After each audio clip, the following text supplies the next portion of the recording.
Ayan, isang magandang araw po sa inyo mga pards, ano. Ngayon, meron pong dinala sa atin, ano, mga pards. Isang automatic na washing machine na ang tatak ay ano ba tatak ito? Sharp, ayun, Sharp, mga pards. So, okay, 10.5. So, ang problema nito, mga pards, ano, kumakalugkog daw, no. Pagka umaandar siya, gumaganon. Gumaganon, no. Ayan, nagwawala. Kumbaga parang nagtatarantang. Ganun ang ibig kong sabihin. At ganun kasi ang sinabi sa akin ng may-ari, no. So, ngayon, panuorin niyo po at tapusin niyo yung ating video na makakuha po kayo ng idea sa pagre-repair ng mga gamit po natin sa bahay. So yan mga parts, ano, power on natin. I-set natin sa number 1 lang yung water level niya, no. Saka natin na i-start. So hintayin natin mapuno at magwas at tingnan natin hanggang sa mag-rinse, saka spin. At tingnan natin kung talagang tumatarantang o kumakalagkag yung gumagano-ganon. So okay. So wala tayong hose na nakalagay dito. Ang gagawin ko na lang, sasalinan ko na lang ng tubig para umandar yung kanyang makina, no. So pwede naman yun mga parts, ano. Kasi ito for testing lang, ano. Saka dito sa ating shop, dinala lang dito yan. So obserbahan natin bago natin pakialaman. Okay? So yan mga parts, ano, nagwawas na siya. Hintayin natin mag-rinse at titingnan natin pagka umikot ng mabilis yung mag-spin. Titingnan natin kung talagang tumatarantang, ano, or kumakalagkag. Okay? Fast forward ko muna mga parts, ano, para mabilis tayo sa panonood at nang hindi kayo mainip. Okay? Ayan mga parts, kung bago lamang po kayo sa ating YouTube channel or napadaan lang, mabuti pang mag-subscribe na po kayo para makakuha po kayo ng idea sa pagre-repair ng mga gamit po natin sa bahay. Yan, no, ito, tulad nito, itong IPA na solar, no. I-upload din natin yan sa ating YouTube channel, no. Saka ito, pakita ko na rin sa inyo yung aking solar na sineset up, no, mga parts. So ayan, no. Kaya may hagdan yan mga parts. Nagkabit ako ng panel. So may sineset up tayo solar. So tingnan natin. Oh ayan, no, mga parts, yung aking sineset up na solar. Ayos, ano.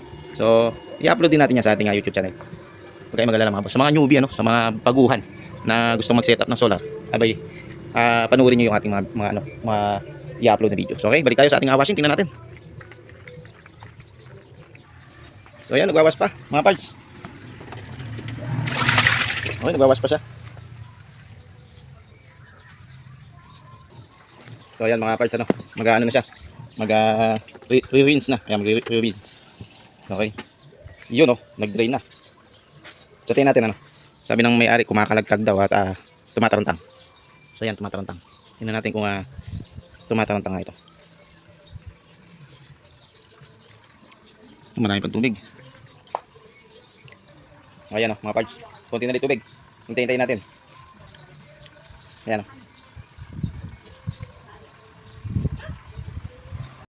ayan, mga parts. Yun,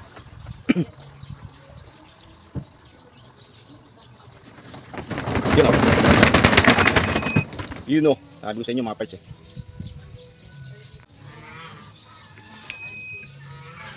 Yan, patayin natin. Tanggalin natin saksak.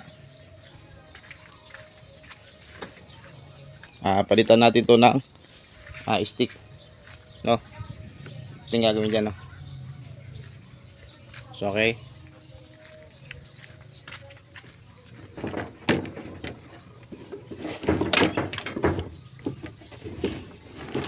So ito yung ating ipapalit mga parts, ano. Yan.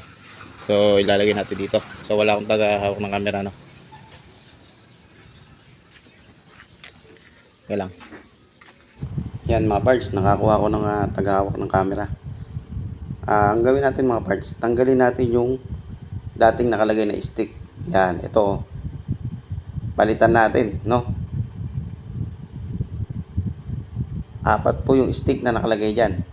Isa-isahin lang po natin tanggalin mga parts.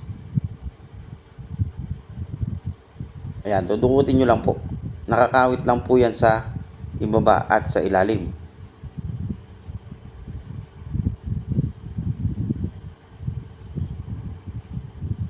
So ayan, natanggal na po natin mga parts ito, no.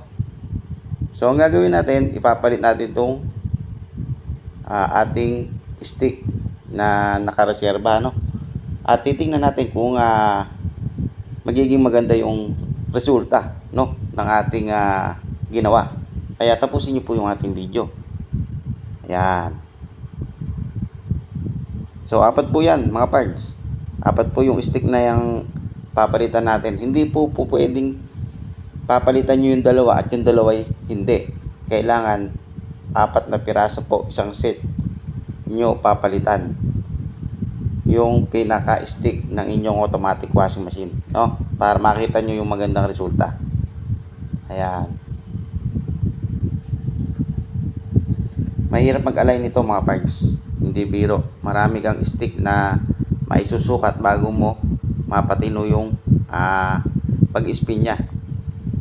So ako, yung kinabit ko na yan, kapansin-pansin nyo, puro kalawang. Ayan po surplus, no? Yung pinaglumaan. Pero yung stick na yan ay hindi po pinsido yan. Saka matino po yan, no? Mga nakukuha ko po yan sa junk shop yung iba. At yung iba, binibili ko po sa bakal bote. So, ayan. Ingatan nyo lang pong mabaluktot yung pinaka-stick, ano, habang kinakabit nyo. Para hindi po ma-disalign yung ating basket, no. So, ikabit natin itong ibabaw.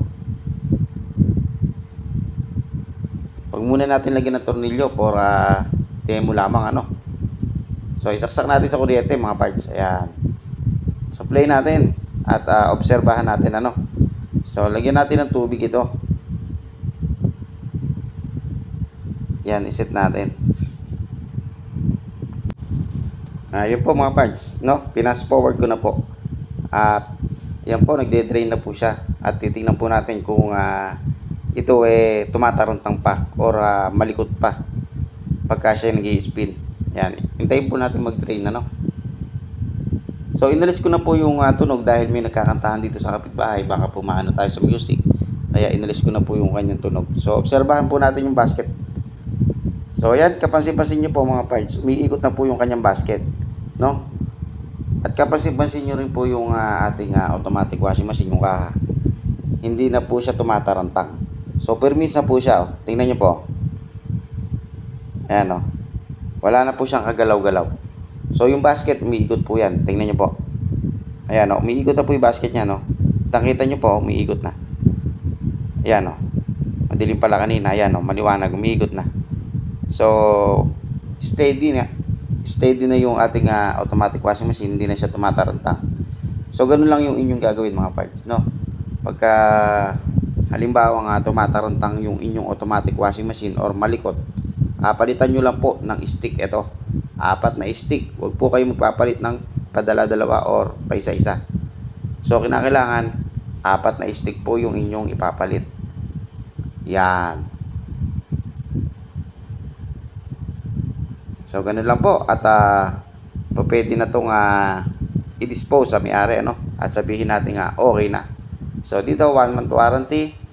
Sa pag-uusap po yan, no? Doon lamang po sa dating pinalitan lamang. Ayan, maraming salamat po mga parts sa inyong patuloy na panonood. At kung bago ka lamang sa ating YouTube channel o napadaan lang, mabuti pang mag-subscribe ka na. At i-like mo na rin yung ating video at i-share mo na rin sa inyong mga kakilala o kaibigan o kaanak, para kung sakali magka-problema yung kanilang mga appliances sa bahay, ay mayroon sila idea kung paano gagawin or